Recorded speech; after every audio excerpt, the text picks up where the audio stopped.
Hello, Fed Phoenix fam. How are you guys doing? So I want to share another very brief prison story with y'all. This one also takes place on Hallelujah Hill. So at Alderson, there's a lot of wildlife.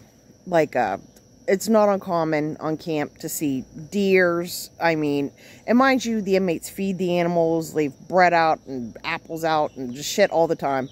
So that there's a plethora. The scenery is beautiful. I used to compare the prison to a really nice funeral, because visually it's very impressive. Mountains in every direction, 2 rivers that border the property, one that goes right behind where we eat at, so you can sit down when you're eating down at Chow Hall and, look out and see a river and a little road, country road, and then the mountains, right behind it and stuff. But there's a lot of wildlife. Just a crazy amount of different types of birds.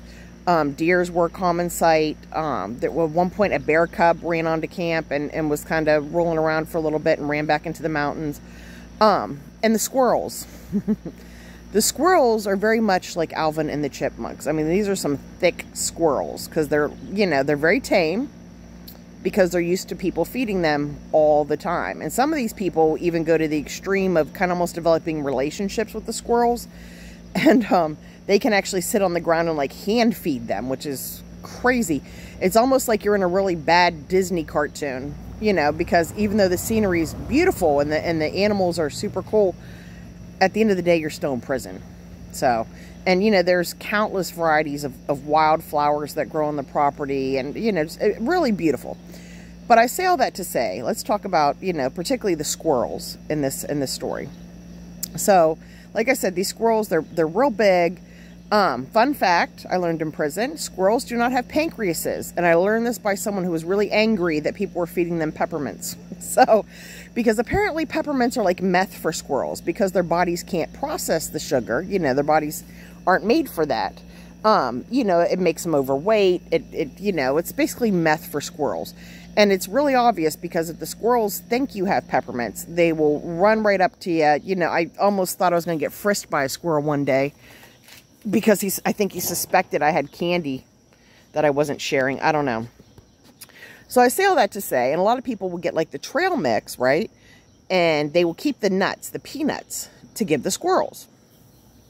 So I had been saving my peanuts from my trail mix for a little while, because I wanted to join the group of people that were squirrel feeders, because I was kind of enthused about the idea of making friends with the furry, non-inmates. So anyway, so I had been saving these peanuts, right? And so when I would walk down the hill to go eat, and of course you got to walk up Hallelujah Hill, I would walk with these peanuts, and I was waiting for the opportunity to feed a squirrel when there really weren't any other inmates around, so it could really be like an intimate, almost spiritual bond with these animals I could establish, right? So I'm walking up Hallelujah Hill one day, and I somehow managed to be by myself, and I got a pocket full of peanuts wrapped up in toilet paper, and the old 1-ply, the old government issue, and I look over off the sidewalk, and in the bushes, maybe 20 feet from the sidewalk, I see this really big squirrel, right? And I'm like, this is it. This is my moment, It's time for me to be Ace Ventura of the prison system. I'm excited, heart's racing, and I'm like, oh, this is an experience that I'm gonna keep with me for the rest of my life. I'm super stoked about this, because, in prison you definitely find yourself amused and enthused about really things in the free world that you wouldn't even give a second thought about. So anyway, so I see the squirrel over there underneath this tree, and he's, moving around, or underneath this bush. He's kind of moving around a little bit, sizing me up, I think. I think he was trying to determine, was I a threat? Was I a friend or foe, So I get my peanuts out, and I'm kind of shaking a bunch of them in my hand, Hey, buddy. Come on, buddy. Come on. I know what you want, and I got it. Whoa, whoa, whoa, And, as I'm talking to him, I notice, he isn't really leaving out from underneath this bush there, right? He's just kind of, sitting there staring at me for some periods of time. Then kind of floundering around a little bit, moving around under the bush and whatever. Well, eventually someone else comes up the hill, another inmate. And, they kind of stopped before they got to me, because, it's not uncommon to see people talking to and or feeding the wildlife. So I wasn't doing anything strange, you know, at least not from my perspective in the moment. And this person's kind of watching me, you know, like I'm the entertainment for the night. And I don't know why, because I mean, like I said, some people sit on the ground and like hand feed the squirrels. So me being on the frickin' sidewalk and trying to coax one out, you know, to give them peanuts is not all that interesting. So this goes on for several minutes, and I'm, come on, buddy, come on. And I'm like, you know, I'm just going to completely block out this other person because I'm not going to be distracted because I don't want my squirrel to get distracted. And I'm shaking my peanuts every once in a while, you know, like a senior citizen shaking their Viagra, their sugar baby. Finally, the other person continues to walk, and they get up to where I'm at, and they stop again right next to me, and they just are kind of looking at me and looking at the bush and looking at me. Obviously, they see my squirrel, and I don't know if they were planning on, like, initially I thought maybe they're trying to, like, move in on my squirrel. And I mean, I'm not very convict tough, in all honesty. But what you're not going to do is steal my thunder when I'm having my Snow White Cinderella moment with the wildlife. You know what I mean? So I kind of was giving them stink eye and, you know, cutting my eye at them, whatever, and, you know, trying to focus back on my squirrel. Come on, buddy. Come on. Mama got some snacky snacks. Whoa, whoa, whoa. You know. And so the other person, the other inmate, eventually says, what are you doing to me? And I'm thinking, clearly they just got here if they don't know what I'm doing, you know. Your first day, you know. But, you know, me trying to, you know, when kindness is a choice, choose kindness, right? So I'm like, you know, I'm about to feed the squirrels, what I'm about to do. I mean, I don't know if you noticed or not, but he's a hefty little fella underneath that bush, and I'm about to give him these peanuts, you know. And they're looking where I'm looking underneath the bush, and they said, that bush over there? I said, yeah, look at that little red-brown squirrel underneath there. Hooty boop boop. Who's your best friend now, Mr. Squirrel? I am. Chicky, chicky, chicky. I got the nuts.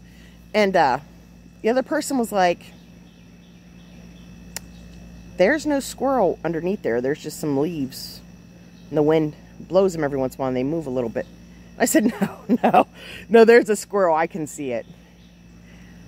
It's probably worth mentioning at this point that my vision is not great, even with glasses. And at that point, I still had the same glasses I came into prison with.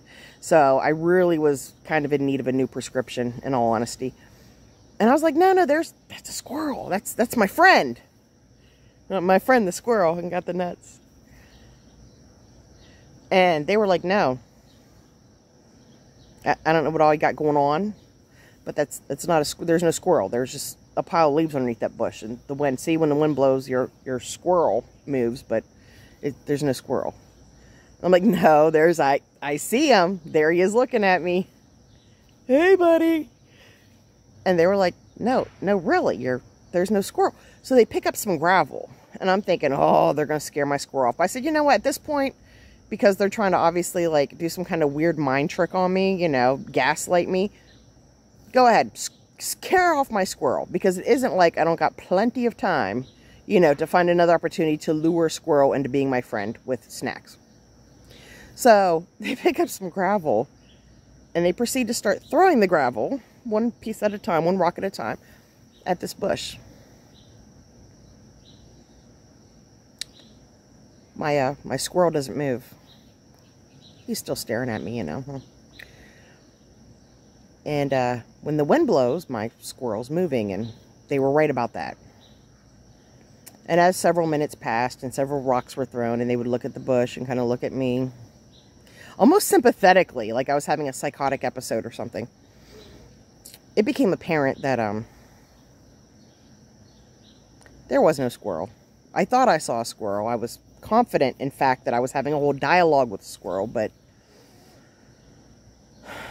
there was just a pile of leaves that landscaping had managed to miss raking up. So I was just a nut with a handful of nuts. Not the squirrel whisperer I thought I was. So that was a very humbling experience. Like all of my Hallelujah Hill stories, you will find were quite awkward and humbling. But it definitely was very humbling. And after, like, when it finally became, like, undoubtable that they were right and I was just not seeing things properly, they didn't even say anything. They just continued to give me, like, a sympathetic kind of look, and they just walked away.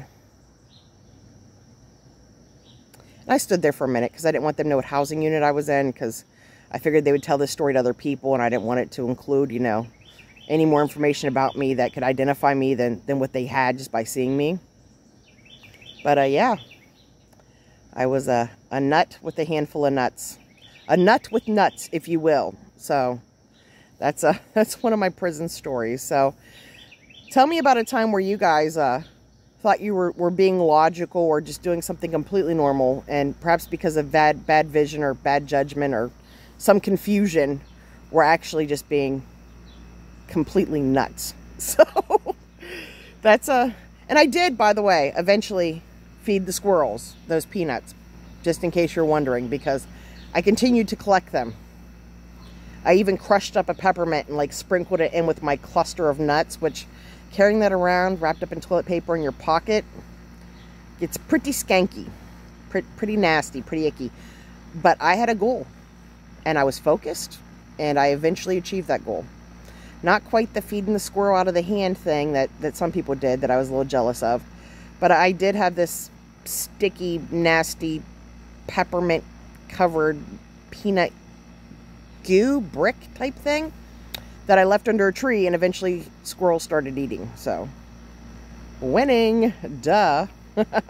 So that is my a nut with nuts prison story. So I hope you've enjoyed it. Feel free to like and subscribe. Like if you like the video, subscribe if you'd like to hear more about my experience at federal prison camp, or just helpful tips and insights for those who are going in or have loved ones going in or think maybe they might go in someday. Yeah, that's the nut with the nuts prison story. So I feel like Usher. These are my confessions. So, feel free to subscribe, hit notifications if you want to see new content as it drops. You know, I'm not really good at the scripted thing. You should probably say at the beginning and end of all videos. If you'd like to be financially supportive of the channel, which really means give me money so I can help, you know, move things along a little faster and rebuilding my life now that I'm back in society. My Cash App is the money sign, and then the Phoenix 2020, capital T, capital P, Phoenix spelled like the city, 2020 like the year. So, and if not, you know what? I'm just glad you're here. And whatever you're going through is just a slice of your life, and you will get through it because you have to. So, with that, I'm gonna talk to y'all later, and don't be the nut with the nuts. If at all avoidable, don't be that person. Just saying. So, good day. God bless.